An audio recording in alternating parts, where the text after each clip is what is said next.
In probability, we need to use this addition rule. This addition rule comes up when we use wording of or to relate two events to each other. So looking for event A or B. And often this is going to link adding the probabilities together. So if we go to our jelly bean example with the 1 blue, 2 purple, 3 green, and 4 red, and we're going to draw one jelly bean from the group, what is the probability that the jelly bean is purple or red? So again, with or, it's one or the other or both. So if we make a single fraction for this probability of purple or red, in the numerator, we'd want to combine how many jelly beans are purple or red or both. And we have 2 purple jelly beans, and we want to combine that with the 4 red jelly beans, and to do that, we add them together. So that there's these 6 total jelly beans that fit this idea of purple or red. And then we want to exclude everything else out of those 10 jelly beans. So we'd have this 0.6 right here to say there is a 60% chance of drawing a jelly bean that is purple or red.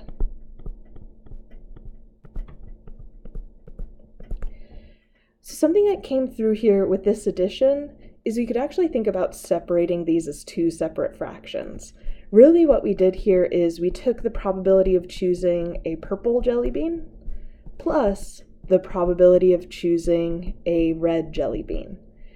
So we did this addition here in a single fraction, but you can also separate it as taking 2/10 to represent the probability of choosing a purple jelly bean plus 4/10 to represent the probability of choosing a red jelly bean. And that will give you that same answer of 0.6 there. It's nice to use this addition if, again, we have kind of a larger group, or we could continue on of what's the probability of choosing a purple or red or green jelly bean, and then we would just add on that next scenario. So this right here is our addition rule, and it only works with disjoint events. So these events are disjoint because, like up above where I wrote that it could be one or the other or both, in this scenario, we actually don't have the both case. We don't have the scenario where it can be both purple and red at the same time, and that makes these disjoint because they can't happen at the same time. So it's purple or red, and it can't be both. So that would make those events disjoint, or sometimes we use the wording mutually exclusive. Those mean the same thing, disjoint, mutually exclusive. So if we have events that are disjoint, then if we're looking for the probability of event A or event B, you just add the probabilities together. So it's simple when they're disjoint. But if they're not disjoint, let's look at what happens to that addition rule. So suppose that the 24 students in a class, 82% like chocolate, 59% like espresso, and 53% like both. So let's get some notation here. I'm going to use capital C for chocolate, capital E for espresso.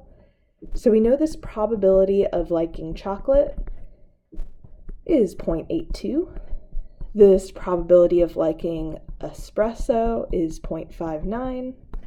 And the probability of liking both, which would be this probability of C and E, so probability of liking both is 0.53. So what is the probability that a randomly chosen student likes chocolate or espresso? So we're looking for this probability of C or E. And let's see what happens if we just go ahead and use our rule up above. So that would be saying that we take the probability of liking chocolate, add on the probability of liking espresso, which would be taking 0.82 plus 0.59, which that would come out to be 1.41. So that would relate to 141%, and that is too much, which means something wrong is happening with our rule here. And what's wrong is this 53% that overlaps with these two groups. We're basically double counting students here. So to see that, let's actually look at the Venn diagram. So if we have a Venn diagram here, and we have one circle representing chocolate, one representing espresso, where these two circles overlap here, that's where they like both. So there's this 53% in that group that overlaps there. Then if we just look at this circle for chocolate, the whole circle represents 82% of the class.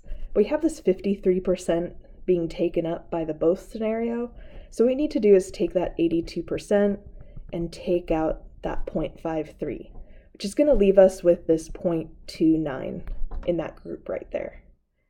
And then for espresso, that whole circle there is a 0.59, and we just need to take out that overlap of 0.53, which is this 0.06. So to show what happened when we calculated incorrectly here, it's that we took this group, the probability of liking chocolate, which means we took this whole circle here of that 82% that likes chocolate. And then we added on this probability of liking espresso, which is this whole circle over here. And what ends up happening is we end up double counting this overlap here. That center got counted twice, but it should only be counted once. In terms of number of students, that 53% of the class was counted 2 times.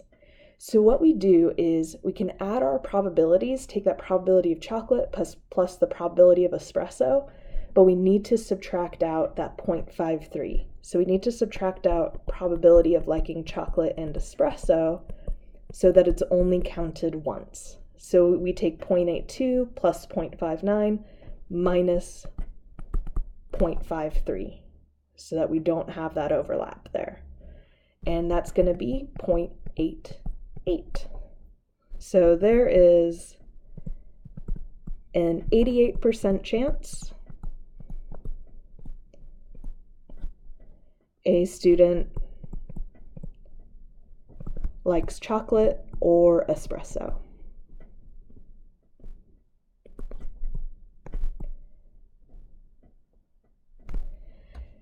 So our addition rule changed a little bit. We start with our original addition rule, but the extra piece is that we have to subtract the intersection of the two events when that intersection exists. So this is a case of non-disjoint events, and it's where they can occur at the same time. So the fact that we have this probability of liking chocolate and espresso, because that exists, they're non-disjoint. And our addition rule changes a little bit if we're looking for this probability of A or B. Take the probability of the first event plus the probability of the second, and then we have to subtract the probability of both. Really, this rule does come through in our first rule that we looked at with disjoint events. It's like we could have this probability of A plus probability of B and subtract probability of A and B. But the idea is that if the events are disjoint, really that just turns into 0. So nothing's subtracting at the end. So as long as you keep in mind whether it's disjoint or non-disjoint, the addition rule isn't very different. It's just with non-disjoint, you have to subtract that intersection.